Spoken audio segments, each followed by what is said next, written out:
TMS-assisted psychotherapy. Number one is I started off wanting to be a psychoanalyst, and I think that psychotherapy, and I'm not married to psychoanalysis, I use lots of different modalities, but I think for patients, TMS is a moment in their recovery, but the larger framework is their developmental process over time. And so I see TMS as a window of opportunity where people can make more progress, hopefully, through these various neuroplastic changes and synergistic effects. So the rationale is, as noted, it can be complementary or synergistic. TMS and psychotherapy may have better outcomes. There's a possibility that psychotherapy could interfere with TMS outcomes. For example, where I mentioned that reprocessing trauma during or after TMS might stir up too much negative affect and potentially have unwanted neuroplastic effects, consolidating traumatic memories or something like that. We don't know, so we're more careful. But we do know that TMS enhances plasticity through a number of mechanisms. It alters familiar neurotransmitter levels like serotonin and dopamine. Has also been shown to increase brain-derived neurotrophic factor and affect genes like TRPB. And so we're still trying to understand how to leverage these neuroplastic effects, but we know they're happening. Okay. Also, so in terms of the sorry to bother you, but would you mind putting your slides on full screen, because now we can see it within the Google Chrome. Oh, it's on full screen for me, but thanks for letting me know. I'll re-slideshow it. Thank you. Is that better? Yep. Thank you. Okay, I didn't see that on my side. Thanks, and feel free to keep interrupting me. No worries. Okay. So the premise is that psychotherapy shapes the neuroplastic potential and helps to consolidate gains after TMS. Okay, so there's very limited evidence. There's some studies with cognitive behavioral therapy. They're not well controlled. They suggest there may be some promise. What I've seen clinically is that some patients just don't want to do structured therapies and find it difficult. Others can really lean in and make use of it. For people with more complex presentations, I will usually recommend that they focus on behavioral changes and consolidation rather than getting into stuff that's more challenging, as mentioned. It's feasible, certainly, to do therapy around the time of TMS if the patients are coming in once a day, or they're coming in a few times a day. There's time in between sessions. And interestingly, for the OCD protocol, stimulating the dorsomedial prefrontal cortex, we asked people to do activation of OCD scripts during the session because that's thought to recruit the relevant brain networks. And that's a kind of a soft way of targeting, activating things cognitively to recruit brain networks. And again, the data is limited there. So there's a real need for research, standardization in studies. I don't know that there's the will or the funding to really do that so much. And so further research is warranted. Okay.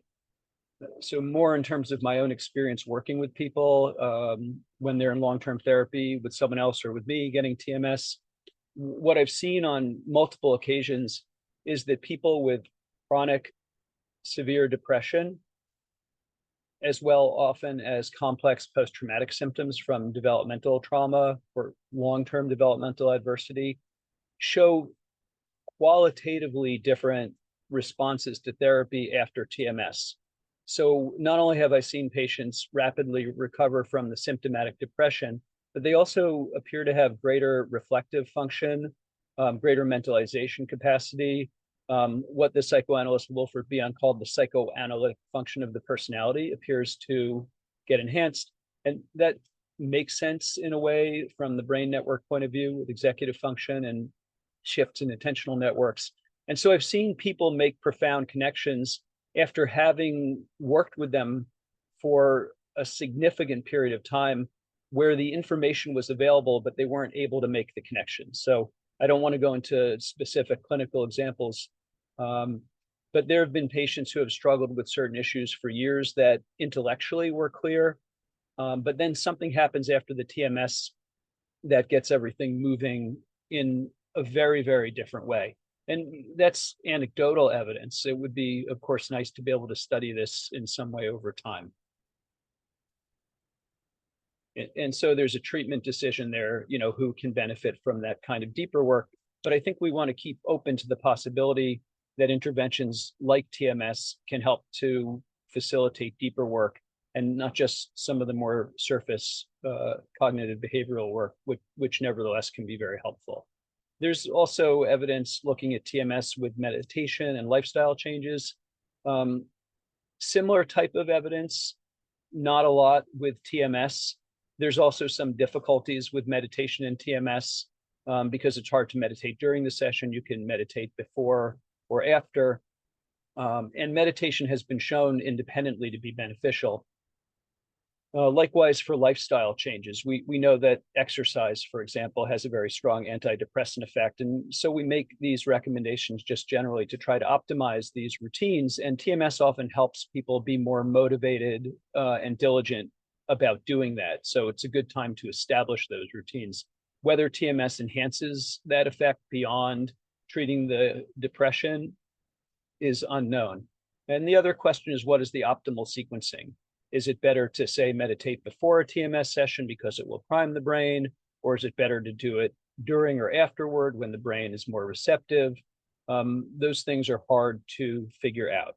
And it's worth noting that mindfulness meditation for about 8 to 10% of people can have negative effects, increasing anxiety or triggering traumatic memories. And it's important to, if you're going to make a recommendation like that, of course, see what the effect will be for a specific person and be ready to, course correct if need be.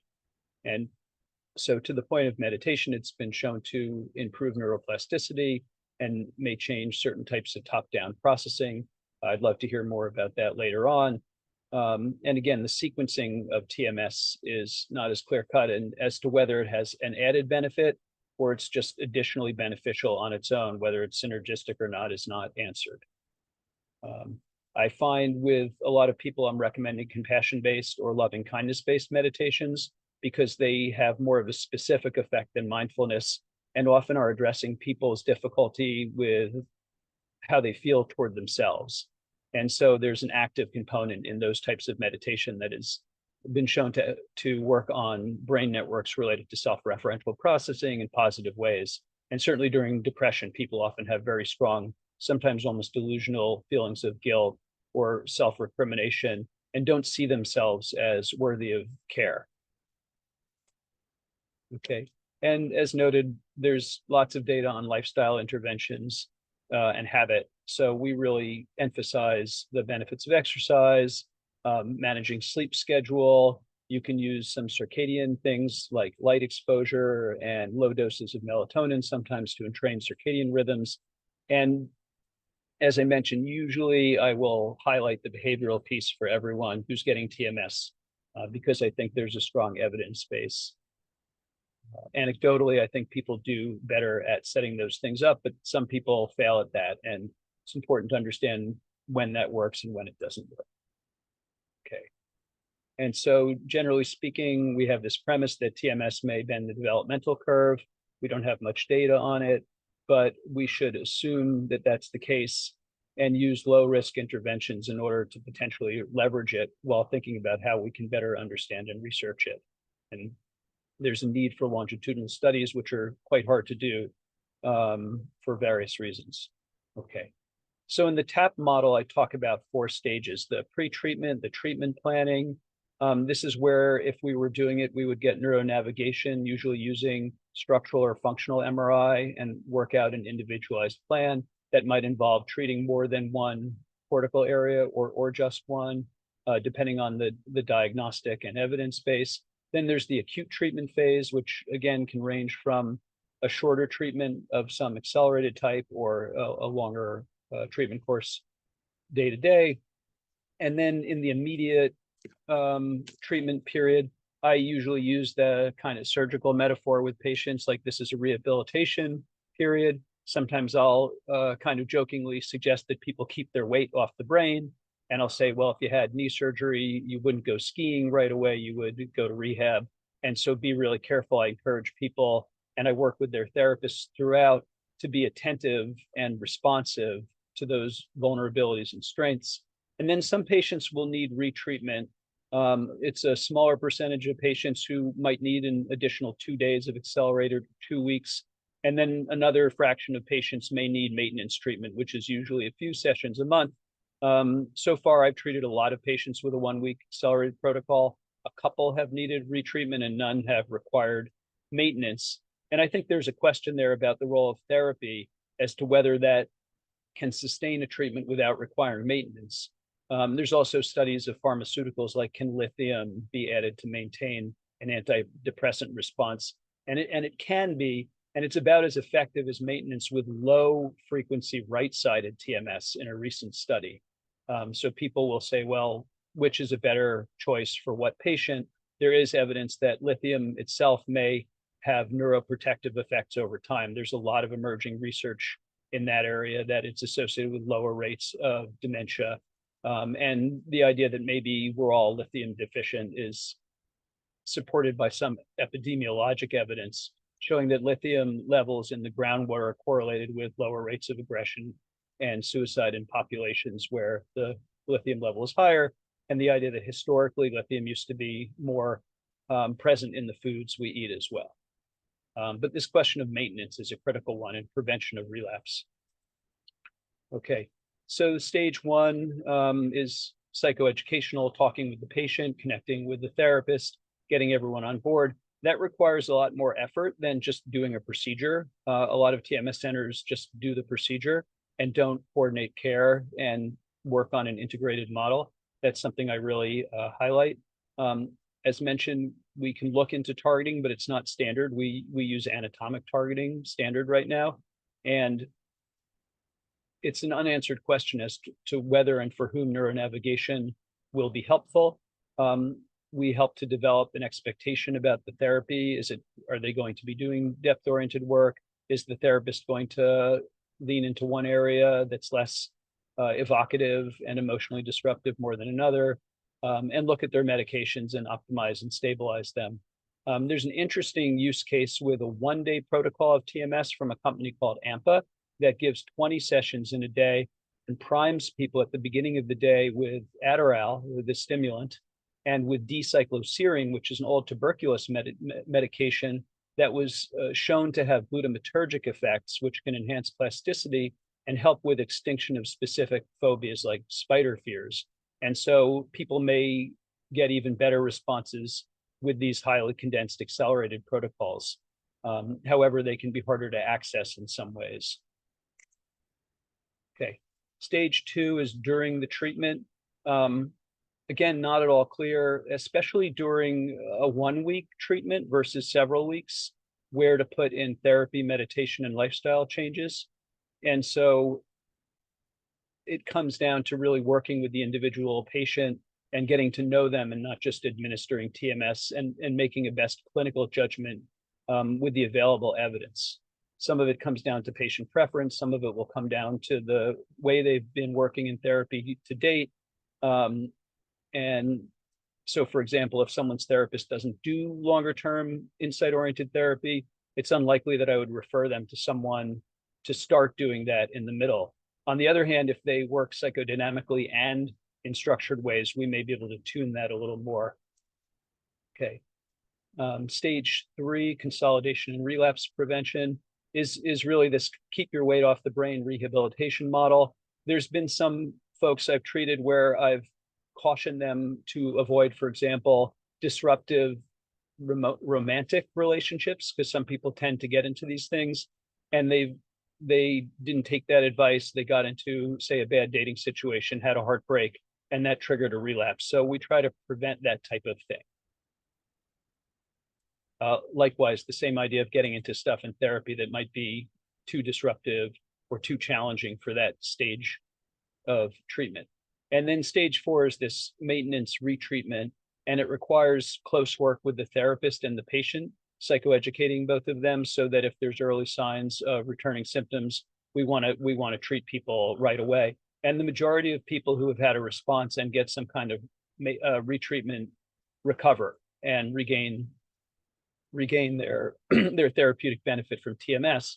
And this is a question as to who is likely to relapse, and could we predict it with imaging or monitoring with MRI or some emerging technologies like functional and near infrared spectroscopy, which I'll talk about a little bit later. Okay. And so the overall workflow, I don't want to get too much into the clinical applications because the neuroscience stuff has a lot of information. We monitor with basic screening tools like PHQ-9 and GAD-7 for depression and anxiety, are generally pretty easy for patients to complete, but adherence rates can be low. And it might be nice to use monitoring with AI, for example, that uses passive monitoring to detect early signs of recurrence as well. We look at other conditions. So I've treated patients with TMS for depression, and then we will improve their treatment of PTSD or ADHD. That's important for maintenance as well. Sometimes we'll do an additional treatment, as I mentioned earlier, during the session. So we might treat the dorsolateral prefrontal cortex for depression and the dorsomedial prefrontal cortex for OCD. And in order to do that, you do need a TMS system that can target better or more specifically. And then, as mentioned, coordinating with the therapist and keeping the channel of communication open. We know that there are two big things that help treatment outcomes. One is the therapeutic alliance, and the other is interdisciplinary care. And in today's healthcare environment, it's harder to do those. Okay. So I'll get into too much than we can cover today, but I hope it'll be thought-provoking, and I'm happy to share references afterward as well. So the challenges here, although we think that connectivity studies can guide TMS, there's not a standardized protocol. It's also not clear whether targeting is going to be superior. So there's a study coming out by D'Souza et al., and they did a naturalistic study of people who received accelerated TMS with and without MRI guidance, and they found something like a 10 or 11% higher response rate among those who had fMRI guidance, but it didn't reach statistical significance in that study. And again, it was an open label, more naturalistic study or review of treatments from a clinic. We also don't quite know the right protocol. What we do know is that, yeah, more sessions closer together provide better outcomes for TMS. So that's why accelerated works. The reasoning there is that it's having a bigger effect across the brain in a shorter period of time. And it's interesting to ask, can there be too much TMS? And so that AMPA model of 20 sessions a day is interesting because that seems to show steep improvements. And if it carries through, it may be more effective than a week of treatment. Again, you get into logistics of delivering care. There's no real standardization.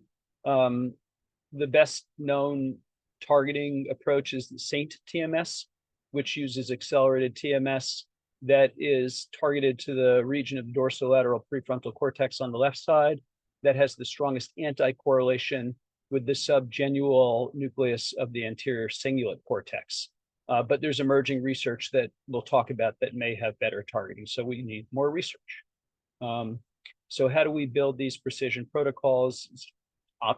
Controlling the controllables, optimizing the context, the therapy, the lifestyle, and figuring out what is the best TMS treatment for individuals. There's a number of studies we'll talk about in a minute that look at the specific mechanisms in TMS, and we need these larger randomized controlled trials. But again, I'm not sure who's going to do them and who would fund them. Likewise, longitudinal outcomes, a lot of studies in psychiatry don't look past 6 months, and we would like to see what happens over a longer span of time. Some of the psychoanalytic research shows much more longitudinal data and actually shows better responses in a lot of ways than shorter-term therapies. The idea being that long-term therapy can be more internalized, and the person develops sort of self-therapeutic skills in a deeper way, and may actually rewire their brain in some way that structured therapies that are short-term don't. And so when I talk to patients and colleagues, I usually talk about the big three brain networks: the tripartite model, the central executive frontoparietal network, the CEO of the brain is something relatable. The default mode network, resting state networks, I'll often talk about as kind of the brain's foundational operating system. And we see a lot of abnormalities in default mode processing, as well as central executive processing in depression and other conditions.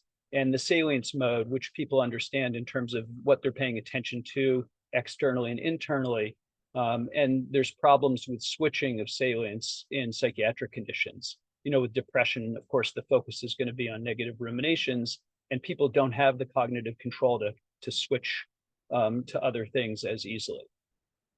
And so that's what we'll explain to folks when they ask, how does TMS work? Some people want to know the neuroscience, other people don't tell me about the neuroscience.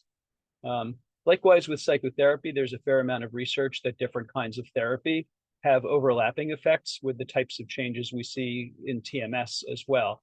And so some of the same areas are often involved: the insular cortex, the anterior cingulate cortex, the dorsolateral prefrontal cortex, and changes in connectivity in the default mode network and attention networks and executive control networks are often observed as well. And then there's a lot more specific work on pairs of different deeper brain structures, and what we want to understand is kind of what are the causal areas involved and how can we target them. The YEO 17 network model, which I've summarized here, I won't go into detail, but it shows how complex brain networks are when you really start to get into the details. So there's different subtypes of default mode networks. There's different attentional networks, dorsal and ventral attentional networks that are implicated in different ways. Okay, so moving to neuronavigation. So, as mentioned, the Saint TMS protocol kind of pioneered this for commercial use, looking at the anti-correlation between left dorsolateral prefrontal cortex and subgenual anterior cingulate cortex.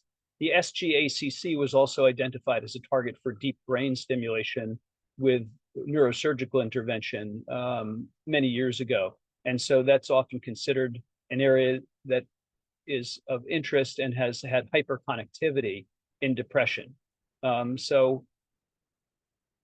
MRI targeting will often be geared to look at that anti-correlation. There's lots of emerging techniques, though. We can also use things like EEG, both to identify areas if it's trained off of the MRI data, because EEG is also cortical. There's a neurofeedback system for PTSD that uses an fMRI seed to train the EEG called PRISM from Gray Matters. That's FDA cleared in the US for treating PTSD. And there's something called FNIRS, functional near infrared spectroscopy, that uses infrared light at the cortex, and then it reads interference essentially at the surface and can map blood flow activity based on ratios of oxygenated and deoxygenated hemoglobin.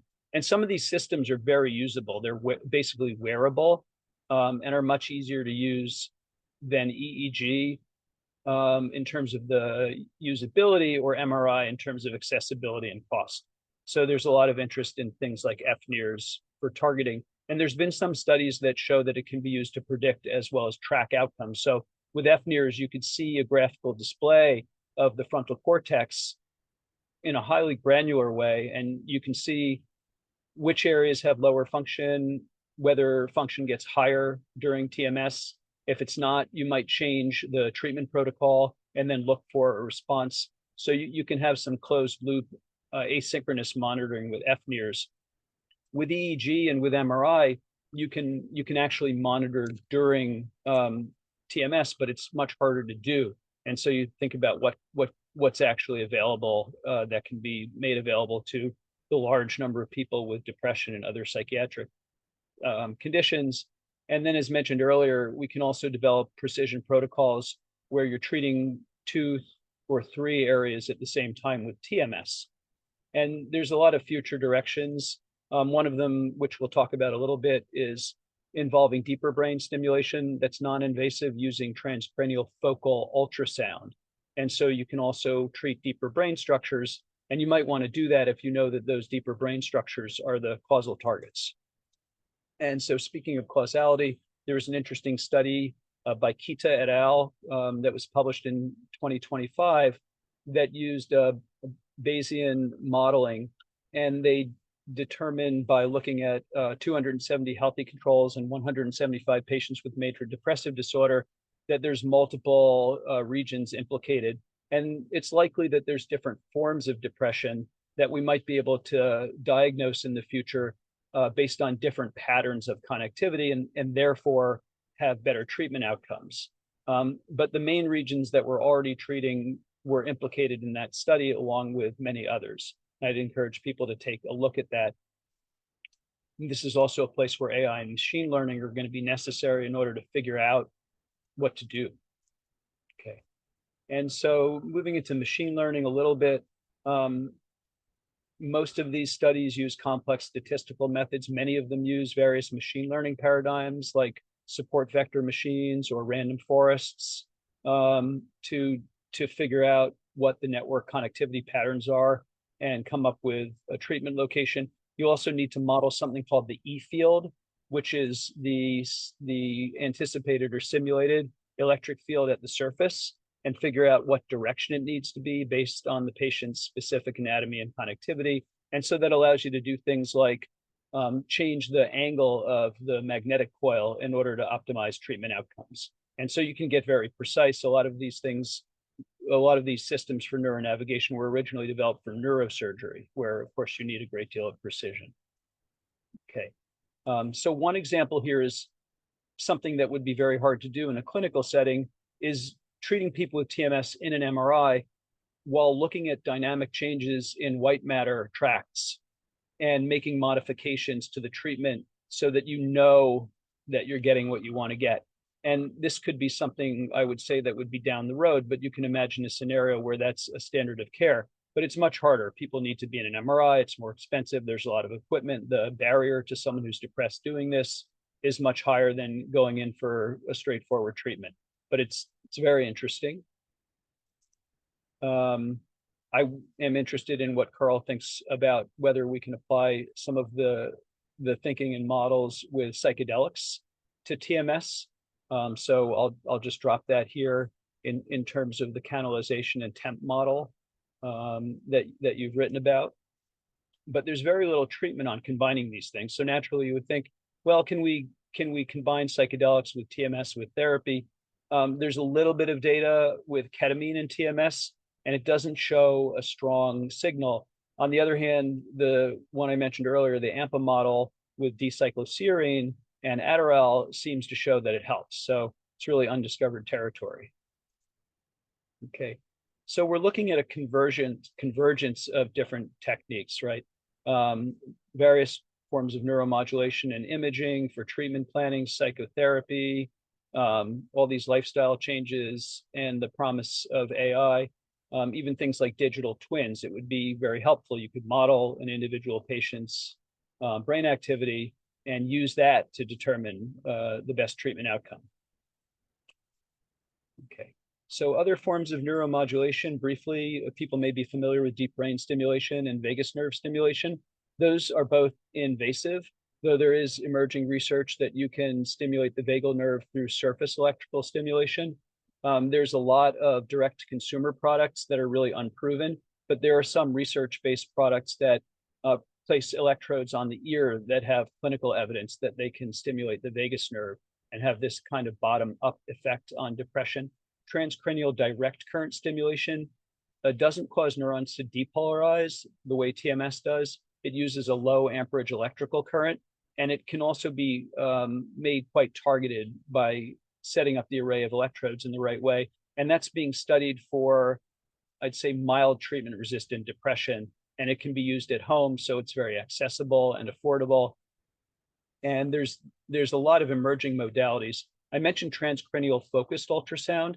So like you can focus the sun during the summer with a magnifying glass, you can use an acoustic lens made of ceramic to focus ultrasound. It needs to be carefully controlled so the power isn't too high, because ultrasound can also damage tissue or be used to ablate tissue. In psychiatry, we're not being interventional in that way. But what you can do is, by adjusting the frequency of the ultrasound pulses, you can also stimulate or inhibit various brain areas and you can reach core structures that are deeper in principle. And there have been studies showing that TFUS or TFUS can change default mode network activity to produce something similar to results of meditation. And essentially what it's doing is it's physically impacting the part of the brain you're stimulating. Ultrasound is a pressure wave, so it's a mechanical stimulation using sound. Temporal interference uses bilateral high frequency electrical stimulation of slightly different frequencies, and the area where the different electrical fields overlap is stimulated at a frequency that is the difference between the frequencies of the carrier signal. So for people who are musicians, that's the frequency of the beats. So if you have 2000 hertz on one side and 2008 hertz on the other side, the part of the brain in the overlapped area will see 8 hertz. And it's those lower frequency oscillations that neural tissue is generally working with. And so you can try to do things with that. There's interesting clinical work emerging on that. You can use infrared neurophotobiomodulation to stimulate surface areas. There's been some studies, for example, with TBI that can enhance recovery. And you can also use different frequencies, alpha or theta or delta or gamma with photobiomodulation, and you can try to target cortical areas. It has a small effect, but it may be cumulative, like transcranial direct current stimulation. I mentioned the neurofeedback PRISM model for PTSD, which is trained on MRI data, but is more usable because it's translated into EEG monitoring for neurofeedback. And I think functional near-infrared spectroscopy is very interesting, as I said, because it's very usable. And with high resolution FNIRS, you can really get a lot of granularity into what's happening in the frontal cortex, especially. And the display that the clinician sees is very well designed. So a lot of this is also usability for someone who isn't like a lab scientist. And then, of course, we can think about combining all of these approaches. For example, a patient gets an MRI, you design a protocol that involves TMS and TFUS. You're stimulating deeper and superficial brain structures. You're monitoring it in real time with EEG or FNIRS. You're tracking for treatment response and making course corrections. And then you start to get maybe towards something like the real-time tractography effect, but without needing to have someone inside of an MRI scanner, which is harder to do, at least at the current time. And then we can think about brain-computer interfaces that are kind of read-write using some of these more miniaturized technologies that can be made portable now, and increasingly so, and enhanced by machine learning. So here's some current machine learning applications. Sorry, Grant. Just to remind you that we are running out of time soon, so if we can start wrapping things up, that would be great. Thank you. This is the end. So thank you, and sorry about that. So I'm not going to go through this, don't worry. But this is just all these different studies that use all different kinds of machine learning approaches, support vector machines, deep learning, convolutional neural networks, and a number of other things. These are all studies that have been done. And again, happy to share that information. I'll just mention this one study down here by Siddiqui et al. In 2019. They looked at people with depression and TBI and were able to find better targeting than the SGACC model correlated with the dorsal attention network and default mode network, but it was still correlated with SGACC. And so this is an example of a more sophisticated, nuanced approach based on what we already know using resting state network mapping. And these are some future applications that are being looked at in the literature for a variety of different clinical applications and treatment planning and so on. Okay. And so this is the quick review that I'll jump through that we talked about, which regions result in which outcomes. And these are some of the barriers that I mentioned: care fragmentation, mental health stigma, the difficulty of a patient with depression getting to these treatments, inconsistent screening. And I think in some ways the worst one is a lack of interdisciplinary integrated care, as we've seen a lot of fragmentation in the healthcare system. Research is limited by these things that I've mentioned previously for review. Limited studies, need for large RCTs and mechanistic studies. And Generally speaking, I think of this as network surgery. We can get a sophisticated understanding and essentially pick a future state that we want the brain to get into and move in that direction. Okay. So thanks very much. I appreciate your attention. Sorry for going over. Thank you for prompting me, and I will open it up. Wonderful. Thank you. Can everyone please just take some time to give him a round of applause? Thank you so much for the presentation. Great. Would you want to turn your camera back on, Grant, for the Q&A session? Wonderful. Yep. Great. So, do we have any questions from the audience? Feel free to use the raise hand feature or simply unmute yourself and speak. But Ian, let's start with you. So for the D-cycloserine and Adderall protocol, were there any neurological co-conditions such as ADHD in the patients who were treated? Because I'm curious to see how that would affect outcomes. That's a good question. I don't know the answer to that. I'd have to go back and look at those registration studies as to whether they excluded people with comorbidities. What I'd say is usually they don't for two reasons. One is that it's hard to get patients, and so they usually use naturalistic patient selections. And exclusion criteria are usually things like active substance use disorder or psychosis. So that's my guess, but I don't know. I would have to look. But that's a key question. I thought you were going to ask whether sometimes those medications might have unwanted effects as well. So you would have to think about, who you're giving Adderall to, though it's usually well tolerated. I've treated patients with comorbid ADHD, and I've seen patients drop their dose of stimulants within a few days of doing TMS because their attention improves so much. And the comorbidity of depression and ADHD is about 2.5 times more frequent in major depression. So again, I'd have to assume that a number of those patients had comorbid ADHD, but that Adderall it's a one-time dose for a one-day protocol. So it's more about priming than about treatment of ADHD. You also might wonder if someone is taking Adderall already, does it have the same effect? And I don't think the answer is known. Thank you. Yeah, thanks for the question. Are there any other questions from the audience? Yep, Carrie. Hey, thanks for your presentation. I'm curious about how or where you incorporate client-directed feedback in the implementation of the protocols. So whether that's through the client themselves, because again, you've described an extremely complex variety of different treatment options. And so curious how we might be able to incorporate the client themselves or the patient themselves in how these treatment models get and the timing and sequencing of these. And then also, is it possible to have a proxy for the client, such as like a primary person who's able to synthesize all the different complex treatment options? So thank you. Yeah, no, that's a good question. In reality, there aren't that many complex options.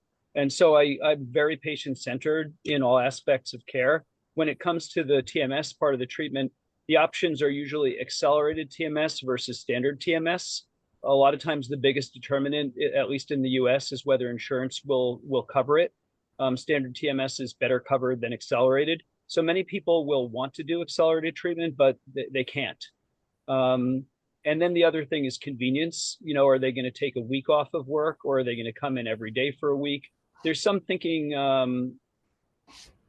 that there's a behavioral component to coming in every day, but still accelerated TMS has much better outcomes. So I explain that to people. And then we work around things like cost and convenience. Likewise with the psychotherapy, I try to get a sense of where they are, how they're, some people are more suited for more reflective, insight-oriented work. Other people are more concrete.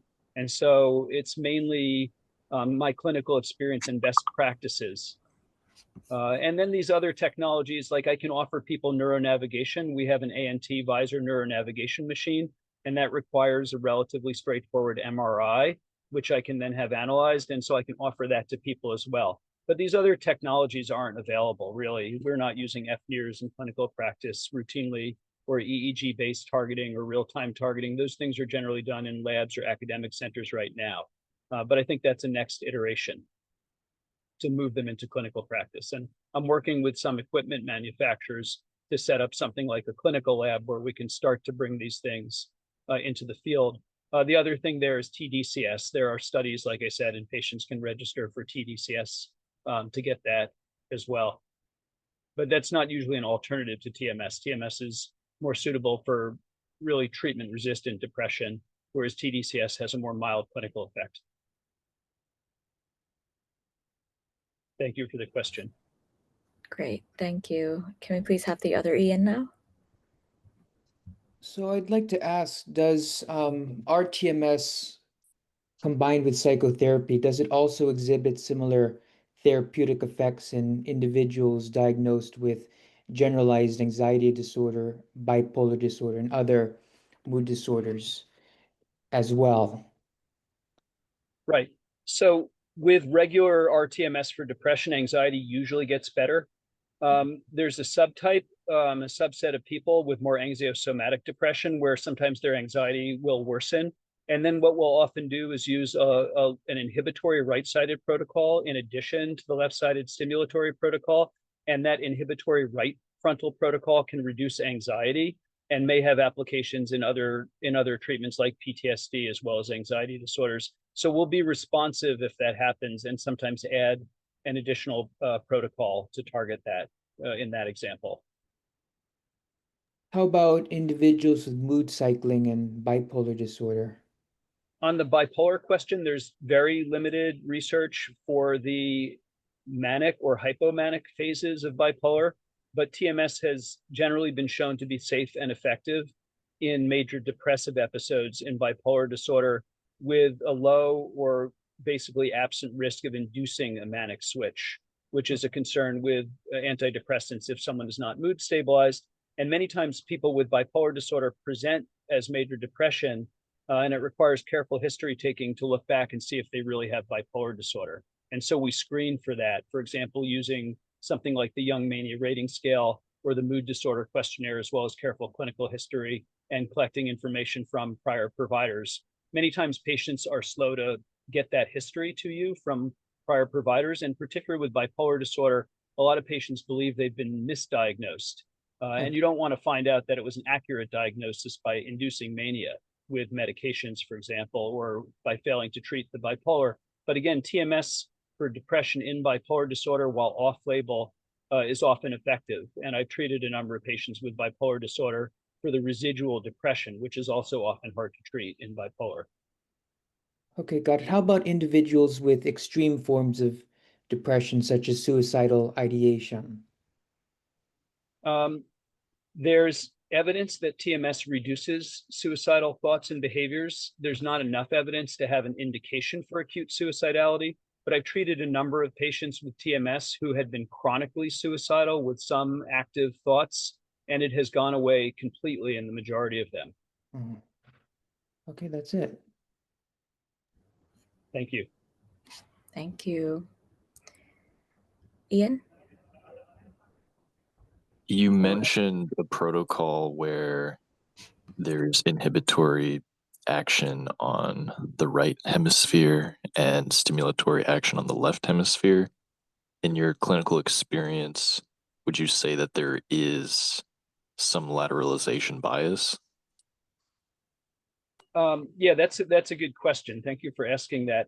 So in a loose way, there's some thinking that whatever you do to one side, if you do the opposite to the other side, it will have a similar effect. So if you stimulate the left dorsolateral prefrontal cortex, it is similar to inhibiting the right dorsolateral prefrontal cortex.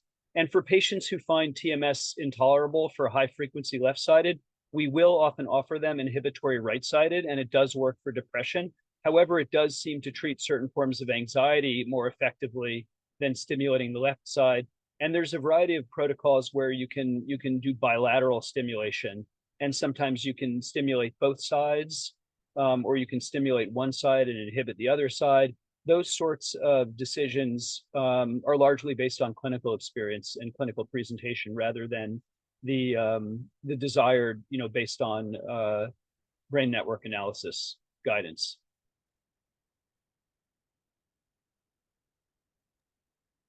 On that note, diagnostically, we would like to have psychiatric diagnoses based on empirical studies rooted in brain activity. And so Glenn Sachs is a computational psychiatrist who has talked about causal diagnostic discovery, so that we can have really brain-based diagnoses, and that the diagnostic criteria are strongly correlated with treatment outcomes. So they should be causal. Right now, our diagnostic system is largely statistical and based on clinical observation and clustering.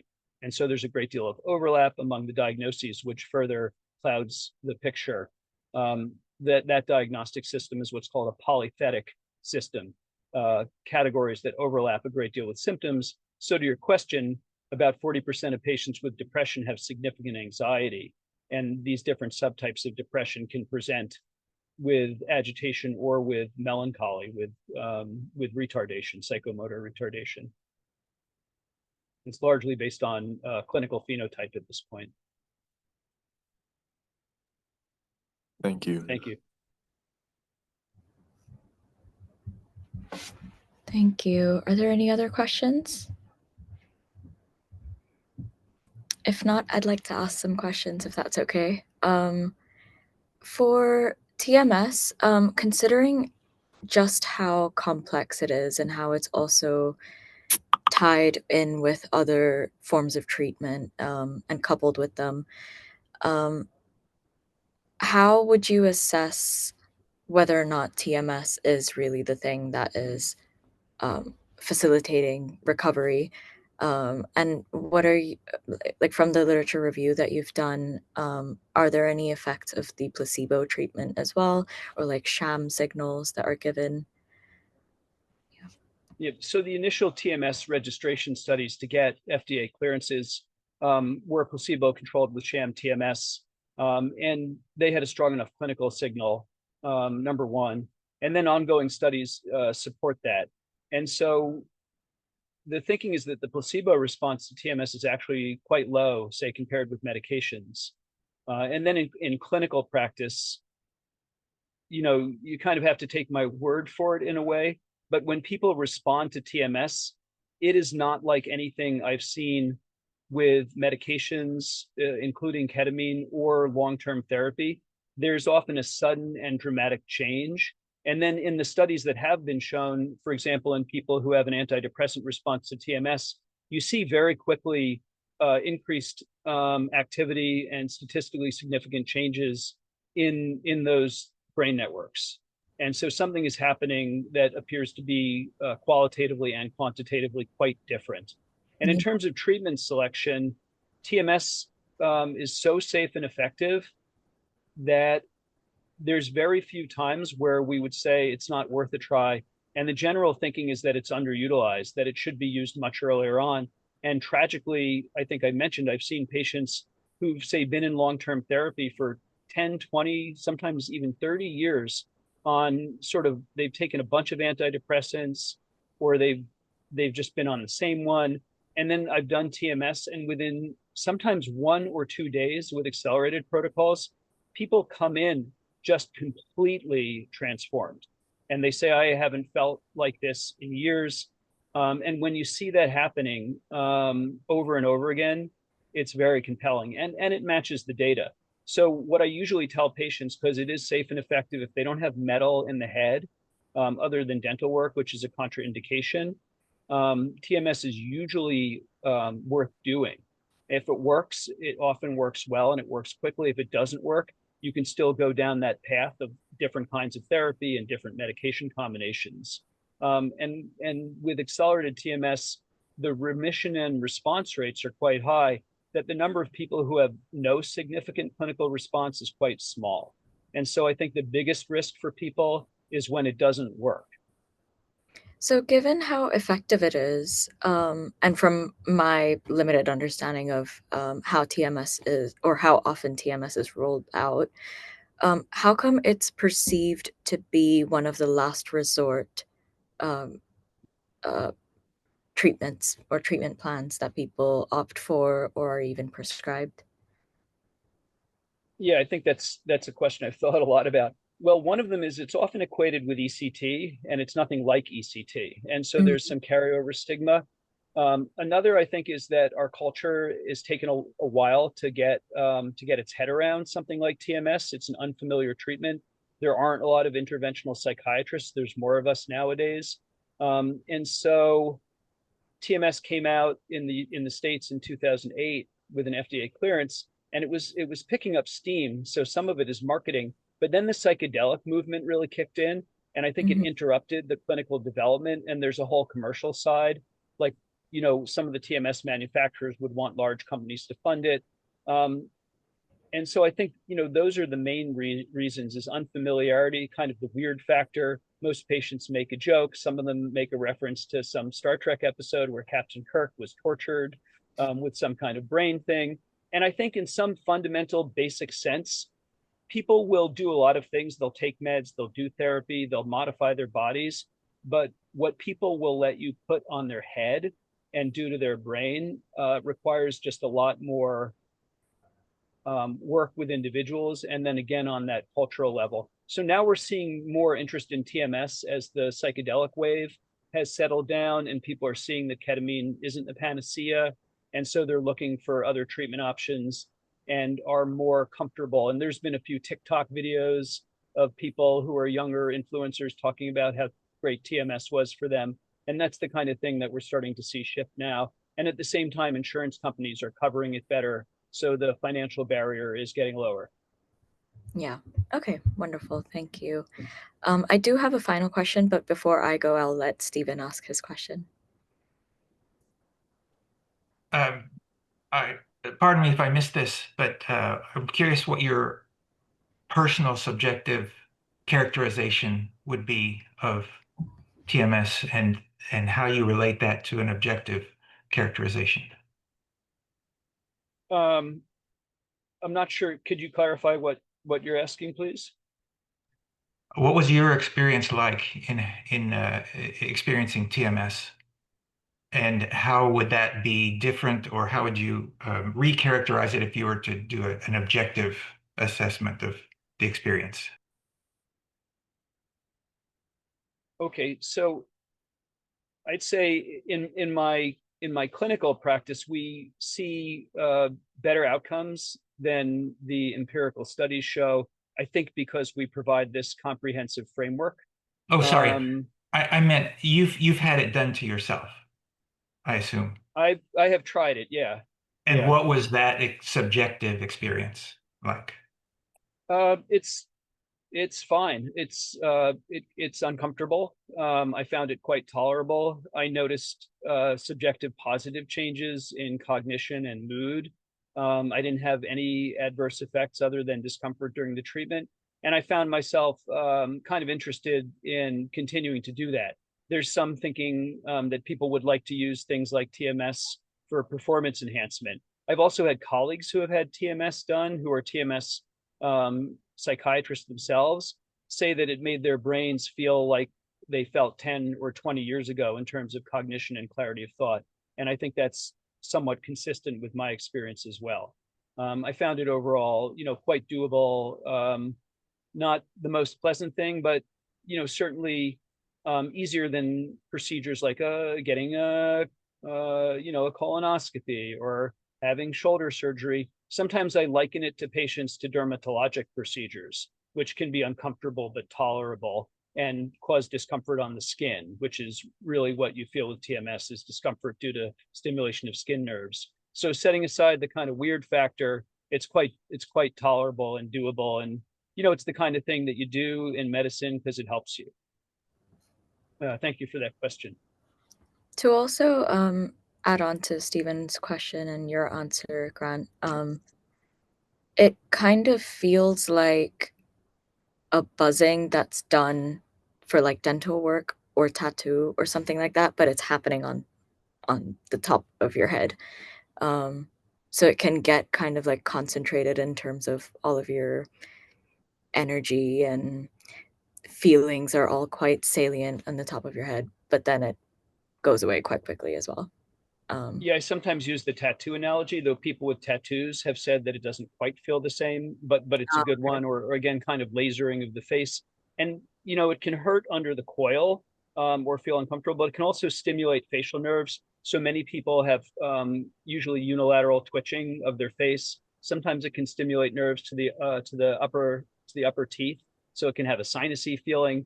But and it'll track with the pulsing of the magnetic coil what the sensation is. So what happens is that people, the first couple of treatments, are like not sure what to make of it, and then after a day it's completely routine.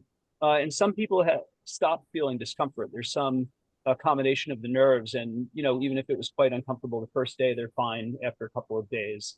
And sometimes we even need to keep people from falling asleep while it's happening, and you're not supposed to fall asleep because it changes your brain activity and doesn't work if you sleep, is what we understand. Thank you. Thank you. Just as a final wrap up, you gave such a wonderful presentation, and you were delineating the different networks as something that you could target in a way.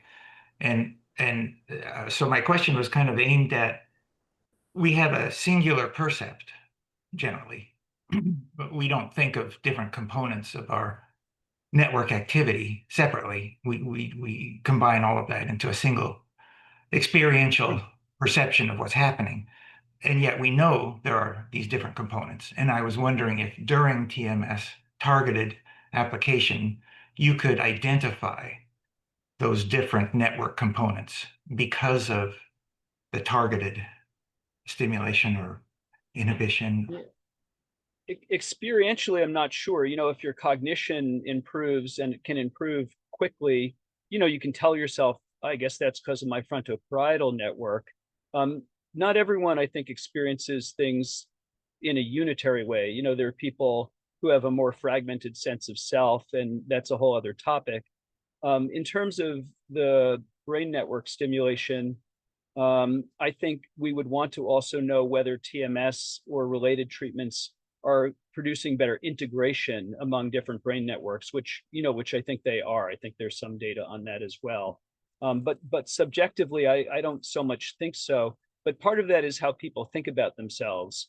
And so whatever a person's model is, their metapsychology, if it's based in Freudian or cognitive behavioral, it's going to be a very different metapsychology and a subjective sense of self and understanding of oneself, theory of mind, if you understand something about brain networks. And that's usually why I stick with the big three, because most people can understand that and make use of it. Thank you very much. You're welcome. Ian? Have you noticed any changes in your sensory sensitivity apart from the mental experience? So what I mean is any alterations in visual acuity or touch sensitivity or perception in color, for example. I'd say during the stimulation, when I was doing it, I noticed a heightened sense of visual activity. But generally speaking, I'd say I haven't noticed that so much in patients, unless their depression is leading to some level of apathy, and it kind of normalizes their ability, treating anhedonia, the inability to feel pleasure, and then people can see improvement in those experiences, but nothing particularly psychedelic or unusual. It does not seem to have a psychedelic effect. I tell people it's clean, it's physiologic, it's getting your brain to do what it wants. Unlike psychedelics, it's targeted. So yeah, haven't noticed that so much. It would also depend what brain area you treat. If you stimulated the temporal lobes, you might be able to get some spiritual experiences. Thank you. Thank you. I'll just ask my final question before handing things over to Carl. But I was wondering, for personalized treatment courses of RTMS, How would you see active inference play a role in it, if you're able to answer that question? Because that's where my personal interests are, and as well as of the TNB community in general. But if you could say a few words about that, that would be great. Thank you. Yeah, and I'm hoping Carl will be able to speak to that better than I can. I think, stimulating the frontoparietal network has a lot to do with top-down signal processing and can improve inferential activity. I had sketched out something similar about active inference in psychotherapy, which I talked about last time here. And so I think in a general sense, um, it should improve those functions. And so, in a sort of a lived experience way, people should be able to make better decisions, both in terms of modeling and making decisions in relation to the external world and have fewer distortions, as well as interoceptively. And the term that I coined for psychotherapy is psychoceptively, that within the therapeutic framework, there should be better interactive inference. And that is indeed what I've seen in patients who have TMS, who I've worked with in therapy. They come in with significantly better ability to make, not just to make connections, but also to think through them together. Okay, wonderful. Thank you. Carl, I'm gonna call on you now. Here we go. Is it my turn now? It is your turn. Thank you. Very good. Well, that was a brilliant presentation. I'm glad that this has been recorded because this, I think, would be a very valuable resource for somebody who wanted to get up to speed in state-of-the-art application of TMS in this translational clinical setting.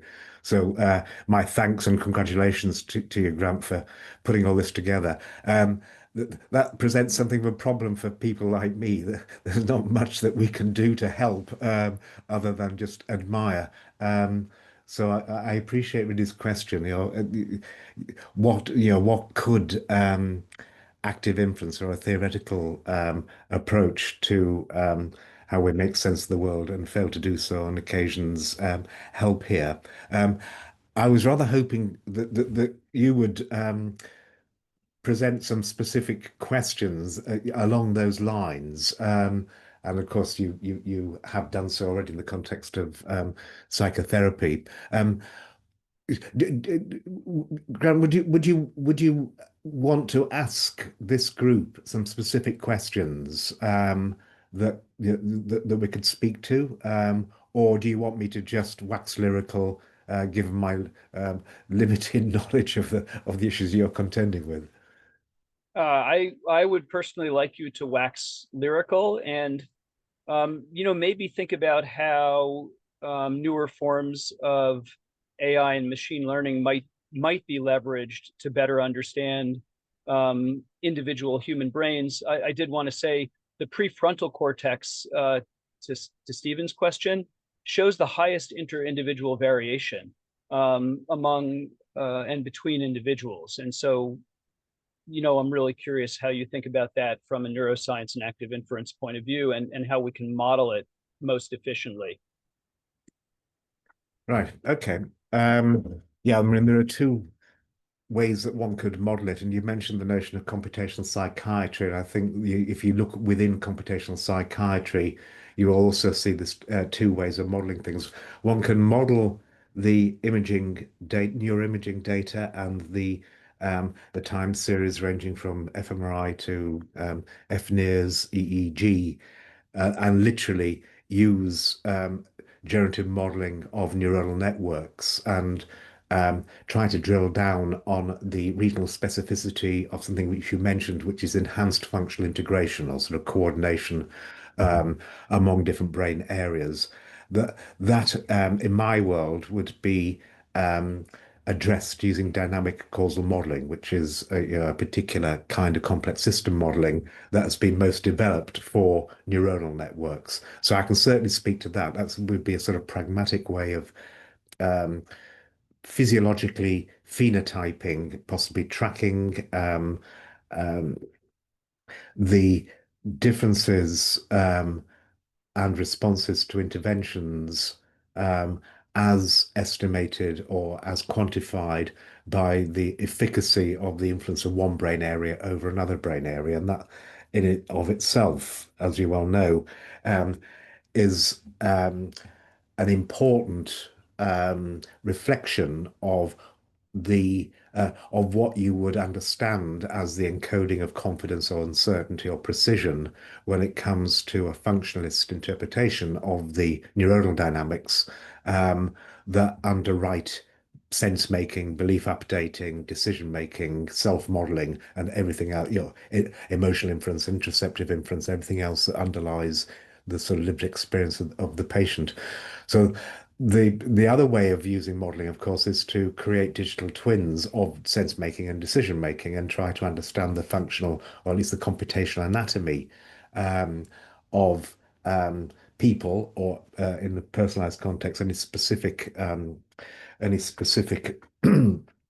person.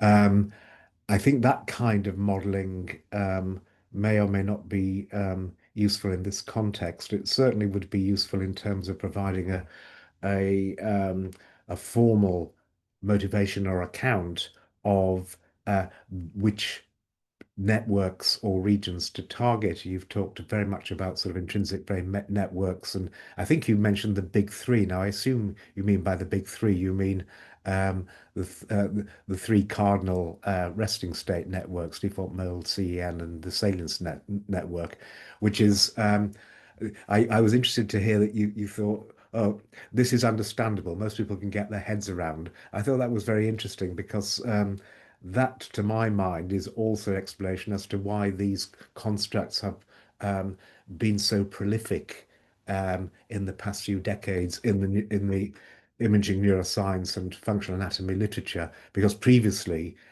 people didn't really think in terms of these kinds of networks, much more in terms of the functional specialization of particular areas. So people will be experts on the amygdala or the prefrontal cortex, and then address the sort of dyadic interactions between regionally specialized or functionally specialized brain regions. So part of the application of dynamic causal modeling is really to unpack the specific interactions that subtend the correlations that themselves give rise to the notion of these intrinsic brain networks. So I'll try and speak to that. Okay, so let me just witter, and then if you get bored, you can stop me. So wittering will require some visual and support and entertainment. So let me share my. A lot of the sort of feedback here is just more making sure that you are alerted to other initiatives that might speak to your agenda. However, having said that, I'm sure that you're aware of all these things because you clearly have an encyclopedic oversight of what people are doing around the world at the moment. But there are a few initiatives that I'm aware of that I thought were particularly interesting in relation to your presentation. And most of them focus on this adjunctive or combination therapy, where you're combining an intervention that increases plastic and neuroplastic potential with an opportunity to remodel, to revisit certain aspects of your world model or your generative model that is entailed by the functional anatomy, and specifically sort of entails the generative model, the world model that you're bringing to the table in terms of living one's life.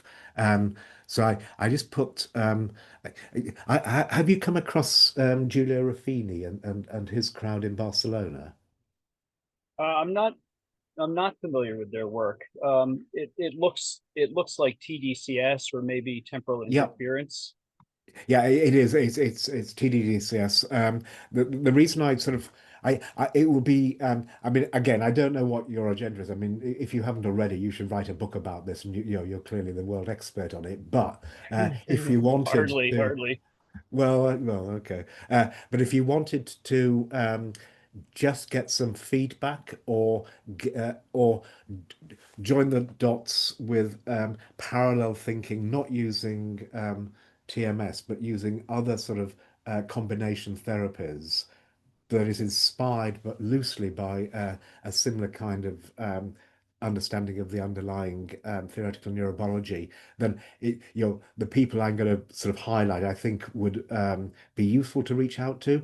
But sort of practically, if you could do your presentation to these people, I'm sure you'd have a great conversation, because then they'd say, "Oh yes, that's not unrelated to what we were thinking about." But in this instance, you're absolutely right. This is a company that also has not-for-profit aspirations in terms of setting up a Barcelona Center for computational neuroscience, and also retains a very credible academic standing through work in academia. But you're right, the clinical application is TDCS. But interestingly, what they have considered deeply and indeed have applied for but were unsuccessful in getting funding from the EU was the combination of this with either psychotherapeutic interventions or neuroplastic interventions based upon 5-HT2A agonists like psilocybin, but also more recently looking at sort of visual stimulation paradigms that induce a kind of psychedelic effect, in the fond hope of getting two or more angles, or looking at the interaction between different ways of inducing neuroplasticity. And much of this work, so this is Neuroelectrics, is a sort of the company. I won't go through that. You can walk through the website. This is being recorded, so you don't have to remember anything. But the CEO does have a free energy principle, active inference, sympathetic theoretical underpinning as to why these approaches, and specifically the interactions or the conjunctive effects of enhancing plastic potential, creating windows of opportunity for other interventions to be accelerated or promoted. It has also written about this from the point of view of formal treatments of complexity and plasticity, and indeed, the putative role of psychedelics in that. So I'm just highlighting this chap here, Giulio Ruffini. If you wanted to sort of, and indeed, if you do, please send him my regards with a copy to me, so that he knows that I thought it would be important for you to talk to him, and possibly for him to talk to you. So that's Giulio Ruffini. The complexity bit is interesting. It's just he takes a mathematical perspective on world modeling in the brain that is complementary to the Bayesian brain and predictive processing, in the sense that the objective function is finding the simplest model or explanation for all the sensory evidence at hand. And this can be framed in terms of algorithmic complexity, and indeed you can link variational free energy to algorithmic complexity, which would be the other approach to sort of universal computation. So there's some deep mathematical links between him as a physicist, and so the physics aspects of the free energy principle as it underwrites sorry? I wanted to ask a quick question, if I might. Sure. So, I recall you mentioning their work. I'll follow up with him, and thank you. And the role of complexity. What I found myself thinking about is whether it is possible to measure any of the active inference-based parameters as a function of treatment specifically. I can imagine doing that in therapy in a kind of a qualitative way, but I'm wondering, in terms of imaging or computational analysis, whether there's any biomarkers, or if there could be, if you have any thoughts about that. That's exactly where my wittering is going. So just to sort of preempt the story, the best biomarkers are those that reflect the neuronal encoding and contextualization of confidence or precision or uncertainty. That's physiologically manifest in terms of postsynaptic excitability of very particular neural populations, and that can be inferred with appropriate complex system modeling or dynamic causal modeling of having a generative model of neuroimaging data. So the biomarkers I think you're after here are the changes in or condition specific or treatment specific changes in the synaptic efficacy at the population level of the nodes of the networks that you described during the presentation. So that would be the simplest way. So you're not actually using either complexity minimization or universal computation or predictive coding or belief propagation as a model of the data, but you're picking out the key thing that contextualizes the functional integration of the different regions, nodes, or sources in your neuronal networks, which I repeat, usually reduces to a measure, to a measure of excitability. In schizophrenia research, this would be construed as excitation inhibition balance. In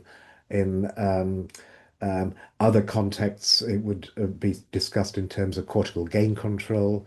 It is very much related to neuromodulatory control of synaptic efficacy, usually involving GABAergic neurotransmission or interactions between superficial pyramidal cells and inhibiting neurons of a fast oscillatory sort, which then links you now to frequency-specific physiological endophenotypes of certain kinds of information processing. One classic example here is sort of aberrant gamma activity in people with, say, schizophrenia, or fluctuations in beta activity in relation to movement, sort of beta suppression, and how that is impaired in Parkinson's and the like. So that's a long answer to that question. So we've done Julio, that's good. And we've done neuroelectrics. Have you come across Susan Gabrielli or Susan Whitfield Gabrielli? Not sure what is her work. Right, she's Yep. She's at MGH and also has an appointment at Harvard Medical School. So what she does, again, I've picked her because she also has this sort of bilateral create windows of opportunity by inducing neuroplasticity, and then uh, realize that with some kind of intervention. For her, she sort of swapped the neuroimaging and the well, to put it briefly, what she focuses on is enabling, and I did notice you made reference to this explicitly in terms of empowering the clients. You're equipping them with some a sense of agency. They're actually doing something. So she uses neurofeedback, and she uses the online estimate of the coupling between the three cardinal intrinsic neural networks. And then uses a mindfulness paradigm to enable participants to control the coupling or the connectivity among um, uh, among the three networks, and which is measuring online.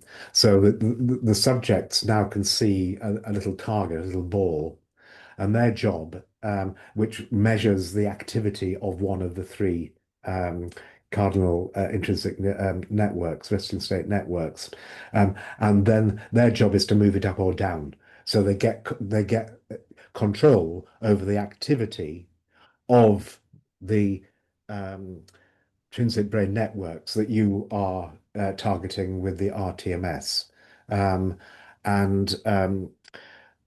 the reason she comes to mind is that this whole neurofeedback approach is predicated on the assumption that if you can get the right activation reinstantiated in these key resting state networks, and specifically getting the coupling between the resting state networks under some volitional control, and the patients have some experience of that, then this seems to have a positive therapeutic effect. Her focus is, I'm not quite sure what her focus, I think, is quite eclectic, but there is a particular focus on suicide and suicidal ideation. But I think, again, if you could present what you presented to us to her group, and then vice versa, it struck me that there will be a lot of useful dialogue there. And I bring her up particularly just because there is an overlap with, so that was Susan Gabrielli. There's an overlap with, have you come across Gregory Whitcop? Doesn't seem familiar to me, but maybe a while ago. So he's the program manager for DARPA, and what he's just overseen is this program, strengthening resilient emotions and nimble cognition through engineering neuroplasticity. So he's likely to have had in the past couple of years a number of academic commitments that speak to the issues which you are contending with on a daily basis as a clinician and as a promoter of RTMS.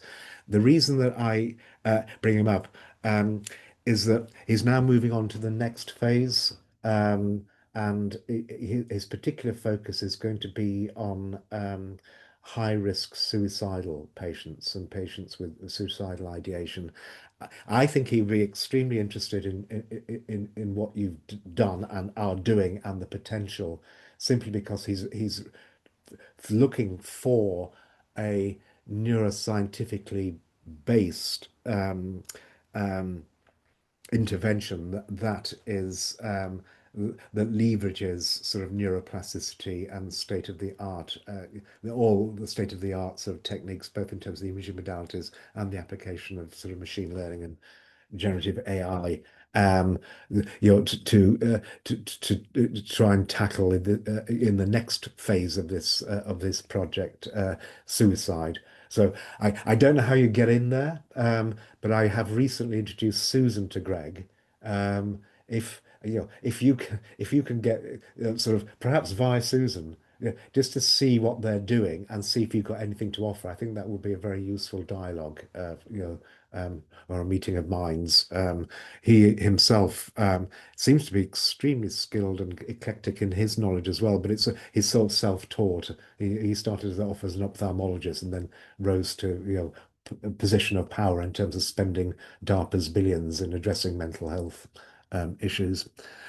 So if I can help, or if you do come across him, please send him my kindest regards. Will do. Thank you. Yeah. So you've mentioned Robin's stuff, and I do see a sort of very close connection. I was really interested in your sort of take on the politics of this, the wave of psychedelic enthusiasm and assisted psychotherapy, but I think the sort of the common focus on plastic potential and the separation of timescales, I think, is a unifying theme here, and that becomes, I think, very relevant from the perspective of active infants. So now I'm very briefly going to just motivate why measure the excitability of nodes in a network using dynamic causal modeling. Well, because that is, if you like, the simplest neurophysiological correlate of the encoding of precision or uncertainty, in the sense that you're equipping certain neural populations. If you take a predictive coding stance on these things, say superficial pyramidal cells that are broadcasting prediction errors, if you want to equip them with the ability to influence other areas and therefore re-engage other areas and cause them to be activated, then you have to equip those populations with postsynaptic gain, and that basically means, from a computational perspective, affording these prediction errors or this sensory this information with a precision so that it is now privileged, in the sense it can change or induce belief updating, or change your representations, usually at a higher hierarchical level.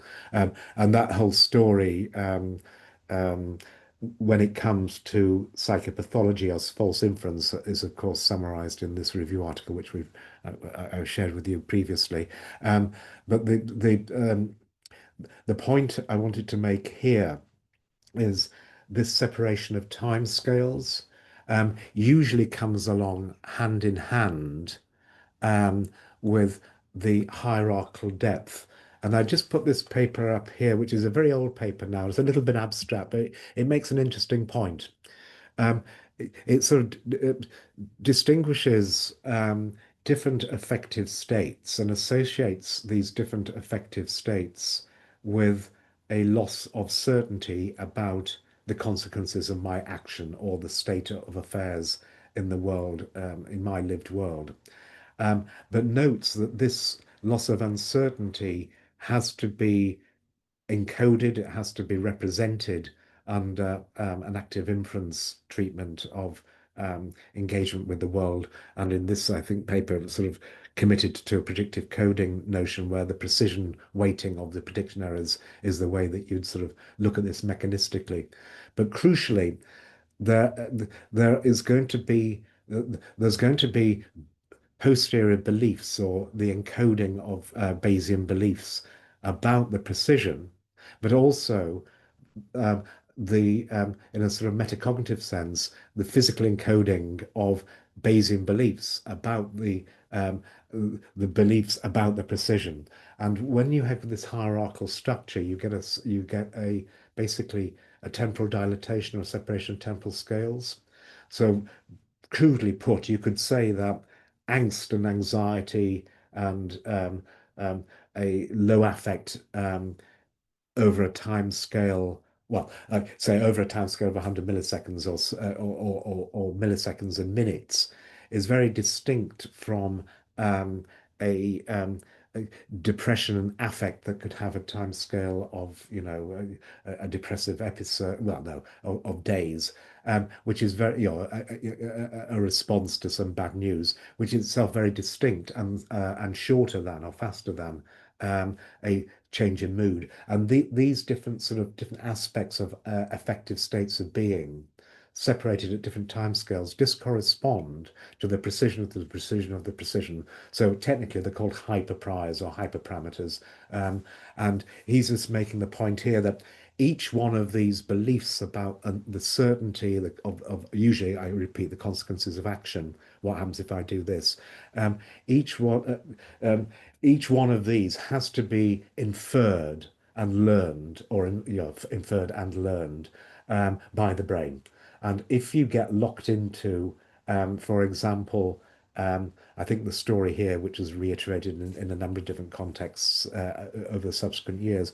So, for example, I learn that, very much like learned helplessness, I learn that the outcomes are always unpredictable, no matter what I do. And therefore, something has lost precision. And I now have a very precise belief that the world is imprecise. So this would be an example of a sort of metacognitive or high order, hierarchically deeper representation of uncertainties, uncertainty about uncertainty. So I can be very, very confident the world is completely unpredictable. And therefore, I am now going to withdraw, because if it's unpredictable, there's a non-trivial possibility of me being extremely surprised or damaged, or encountering some very adverse or demeaning or indeed painful outcome. So I'm going to withdraw. The problem in withdrawing is that I now preclude the opportunity to go and seek evidence that, in fact, the world has become predictable again, and there is a support network out there. There are therapists who can actually help me, but I never discover that. So I never revise my hyperprise about my very, very precise beliefs that the world is imprecise.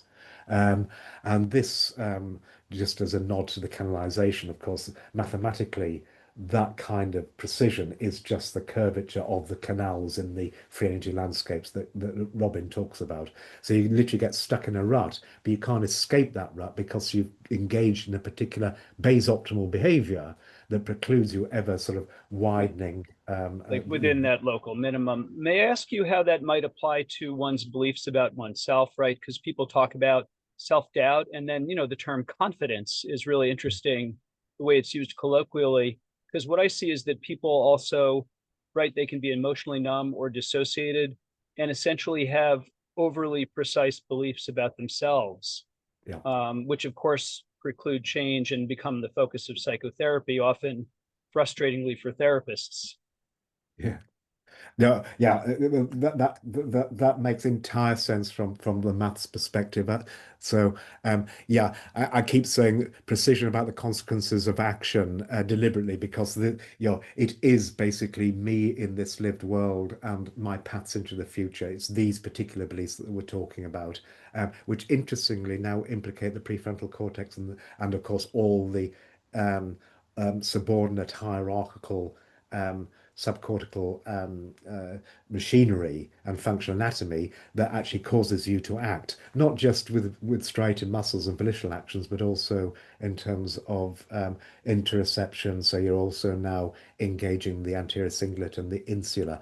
But of course, you're coordinating and setting the gain at these deepest, slowest, mood-like levels sits things like like the prefrontal cortex, but it's all about you doing stuff. So it's all about you. It's not about the world. It's how you navigate that world. So I think that, the way you phrase it is absolutely apt. That these are beliefs about how you that are private to you and your engagement in the world, and all this frontal machinery and prefrontal machinery is just about providing the right self context that enables you to ascribe the right precisions to these different constructs and narratives that ultimately, right at the lowest level of sensorimotor integration and autonomic and motor reflexes, are then enacted, second by second. But they're all contextualized by these hyperpriors,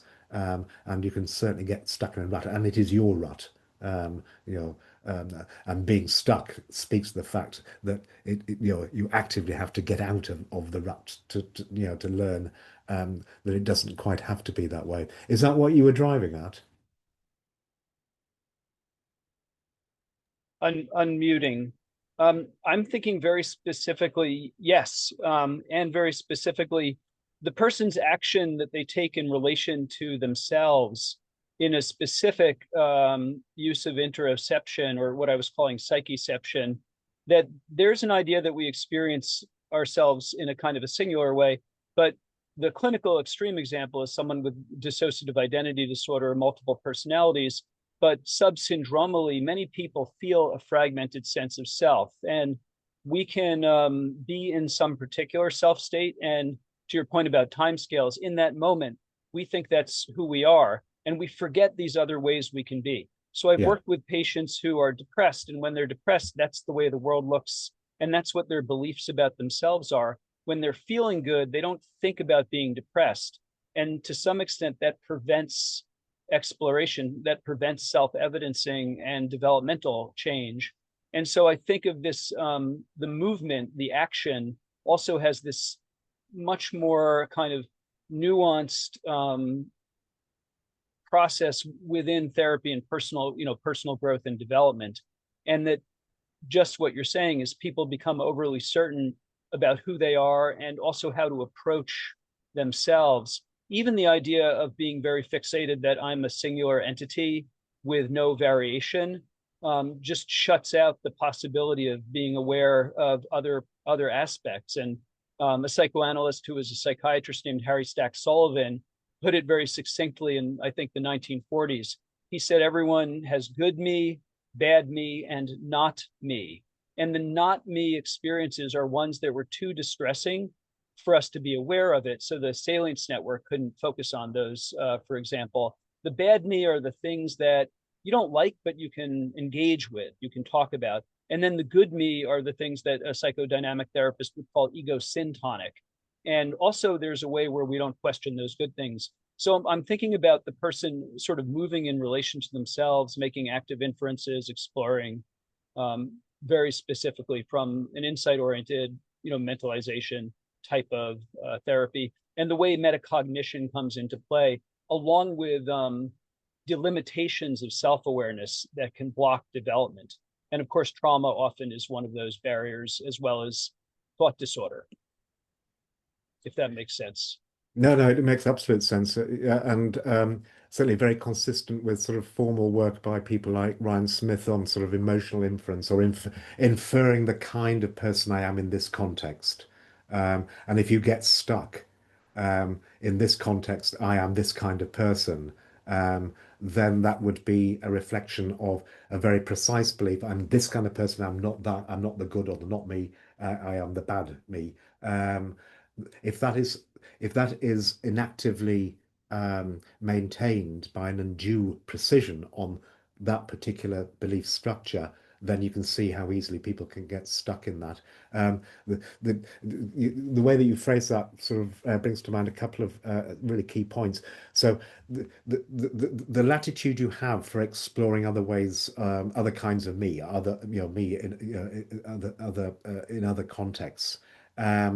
Is just determined by the precision of the beliefs, the landscapes of me's that I can be in, which has to be actively deployed. So I think you're absolutely right. This is much more subtle, but really fundamental, or at least foundational action on the inside when you deploy your precision. And this would just be, like almost like attentional selection, but at extremely deep personal level. So you can choose to attend to the bad me, and at the expense, you will never explore the other kinds of me that could be in play. The interesting thing about not me, that's really interesting, because I often tease philosophers that it's only philosophers have the notion of not me being a philosophical zombie, and that sort of most people don't entertain the not me. On the other hand, of course, that is the, if you like, the holy grail of non-dual experiences. And of course, that's the focus of Thomas Metzinger's minimal phenomenological experience project, which brings us back to the potential utility of things like meditation, internal attention states, possibly mindfulness, in just relaxing those very precise priors about me as a thing, so that I can entertain the notion that there's not me. Or in fact, there's no, I don't even need, if I have a completely high entropy or imprecise set of beliefs about me, then that is another kind of not me, because I can't commit to any, and that may be another view of increasing the latitude, so you can now explore Yep. different ways of being. But all of this I has would to, sorry? go ahead, and then I wanted to mention something about Freud's original approach along these lines, if we have a sec. Yeah, no, please continue. So, many people may be familiar that the original model of Freudian analysis was based on a very simple algorithm that Freud called the fundamental rule, which was free associate, try not to edit yourself. And so that is sort of maximally open, at least notionally. And then the analyst would listen with evenly suspended attention, not selecting the data. So it seems to me there's a way that, as a basic algorithm, that really increases the chances of a person coming into contact with everything in their psyche, though it takes time and there are defenses. Yeah. But free association is free, open. And has exactly that latitude that you would get if you were sufficiently skilled. You could relax the precision about the kind of suffering me or the bad me or whatever, or the withdrawn me or the apathetic me that you're currently locked into. Excellent. Yep. At least so Thank we've you. done that one. All right. So just a couple of things now of a more practical sort. So the discussion and the narrative so far has taken us to the notion that we can understand the functional and computational anatomy of the prefrontal cortex and its exchanges with salience networks and the central executive networks and possibly interoceptive hierarchies and the basal ganglia, should you need them, can all be framed in terms of getting the right precision, uncertainty, confidence in play by greasing the right pathways by equipping them with the right precision or physiologically the right excitability. And the basic story, which now just speaks to your observation and review of harvesting the right parameterizations of models of neuroimaging data that have the right predictive validity, of the greatest predictive validity. So this has been explored in the context of dynamic causal modeling under the rubric of generative embedding. So the idea here is you do not just throw a large language model or AI or a support vector machine at all the neuroimaging data. And I'm assuming here we got neuroimaging data before and after, possibly in a factorial design, combining two different kinds of interventions, say talking therapy and RTMS. You don't just throw machine learning at the data itself, in the fond hope of finding some sort of small set of parameters or a mixture of parameters or data features that are going to have predictive validity. You'll get a lot further if you bring some prior mechanistic insight to the table, and instead of using the data directly in the service of predicting response to interventions or treatment effect or interactions between treatment effects. If you now, first of all, have a generative model of a neuronal network that is actually of the networks that you were talking about that actually was generating the data, and then parameterize it in terms of context-sensitive coupling or effective connectivity, then you take those parameters and then you ask, can these parameters predict outcome? You get a much more efficient use of machine learning, or in this instance, generative modeling in conjunction with statistics or machine learning optimization of the predictabilities. So you don't feed the data in, you feed the parameters that pick out the mechanistic information in the data in the form of parameterizing a neural network in terms of the connectivity. And crucially, of course, what we're interested in on the precision story is the excitability of all the nodes, which usually is summarized in terms of the self-inhibition of each of the regions or nodes that constitute a network. So you can estimate with appropriate forward models, which is not easy, but it can be done, appropriate forward models, you can estimate the self-inhibition of all the nodes of your network. And now you've got a list of parameters that then you can send to a support vector machine, or then you can send to some transformer architecture to see whether you've got predictive validity there. So I just bring that to the table for, if you want, for discussion. The key person here is the head of the computational translational computational psychiatry unit in Zurich, Klaus Steffen. So he would be, if one wanted to pursue this, he would certainly be on top of the literature. He has a particular interest in fatigue as a correlate of many psychiatric conditions, and trying to understand that mechanistically, and certainly develop this technology in conjunction with dynamic causal modeling exactly to try and get at these interventions that work in the context of fatigue. Again, if you contact him, and if you haven't already, please send him my very best wishes and tell him that I told you that you should contact him, or and vice versa. So that's generative embedding. Just one. Oh, yeah, right. I see. Just one, another person that if you come across, and I'm not suggesting you reach out to him at the moment, but I've just reviewed a draft which has not yet been submitted for publication, where they've really gone to town in terms of drilling down on the precision mediated genesis of apathy in neurodegenerative disorders. And have taken people, different cohorts with different kinds of apathy with a known etiology. Their particular interest is in frontotemporal dementias, but they're trying to develop dynamic causal modeling tools to get into the particular breakdowns or aspects of these networks that will have this kind of predictability that you were talking about. And interestingly, what they've highlighted is speaks to one of the questions you had about and discussion about inhibition.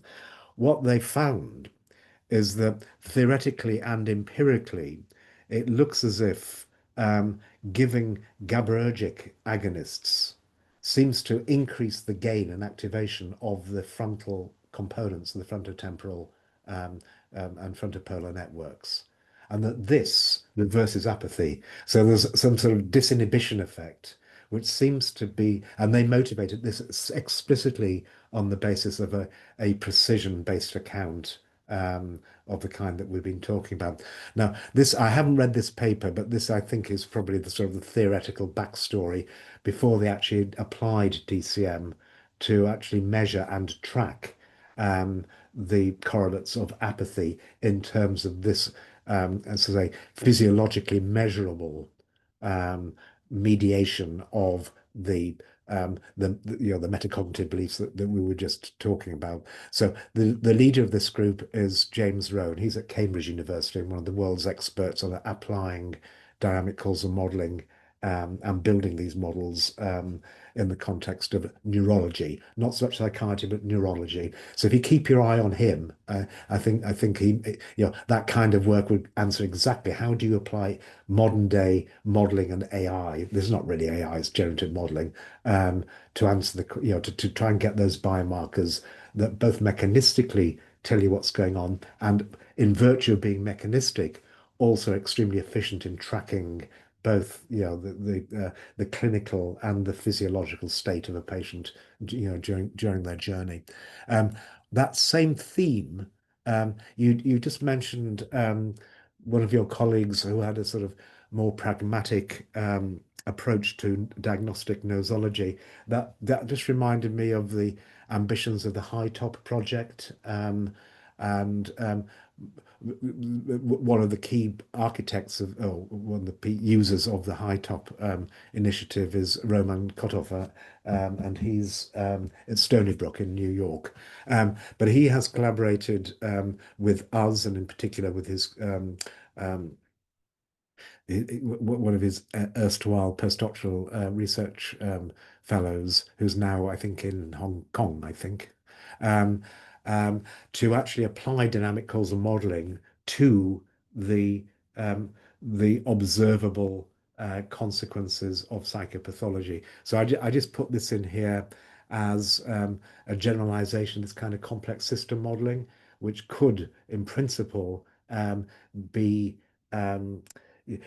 could in principle be used or applied if you were able to understand the mechanistic basis of the psychopathology in terms of the kind of dynamic causal modeling that we've been talking about. It's a long-term aspiration, but it certainly is one aspect of computational psychiatry that goes beyond just modeling neural networks and actually thinking about all the other latent causes of a patient's experience and how they respond to interventions. The advantage of having a sort of generative model under the hood is that, in fact, you can start to make predictions and prognoses by effectively building a digital twin of your patient and then sort of having personalized that digital twin in the right way. You can then say, what would happen if I did this or did that, or the conjunction with this particular scheduling. Again, this is, I think, for the distant future. But in principle, if you can get all of your interventions and your neural networks all parameterized in silico for this patient, you're in a very strong position now to do the kind of weather forecasting for this person's future, future development. So these are baby steps, but maybe worthwhile looking into, and the background literature of this kind of psychiatric modeling. And that's it. I've stopped wittering now. Excellent. That is incredibly helpful. I appreciate that. As someone who's kind of an informed clinician, I'm very focused on that pragmatic layer of like, how do you bring this to people? And at the same time, I'm really fascinated by the idea of being able to get more into the basic work. And And as you said, it's for the distant future. You can easily kind of imagine a science fiction future where these things are very easy to help people with, and you can basically like reprogram their brain networks using digital twins, and you can run 100,000 simulations, and it'll spit out the right answer in a second. Getting it to patients in the real world at the current state of technology is an entirely much more messy proposition. But one which you are bravely taking on the challenge of doing so, which is very impressive. Thank you. Thank you for your, as always, remarkable and amazing insights and connections and analyses. Yeah, wonderful. Thank you. Thank you both so much. And thank you everyone else as well for attending. It'd be great if we can do one last round of applause for Grant as well. Thank you so much. And that concludes our call for today. So I will upload the video and you can get the link from there whenever that's ready. So yeah, thank you. Thank you all so much. Thanks Bye. very much. Bye-bye.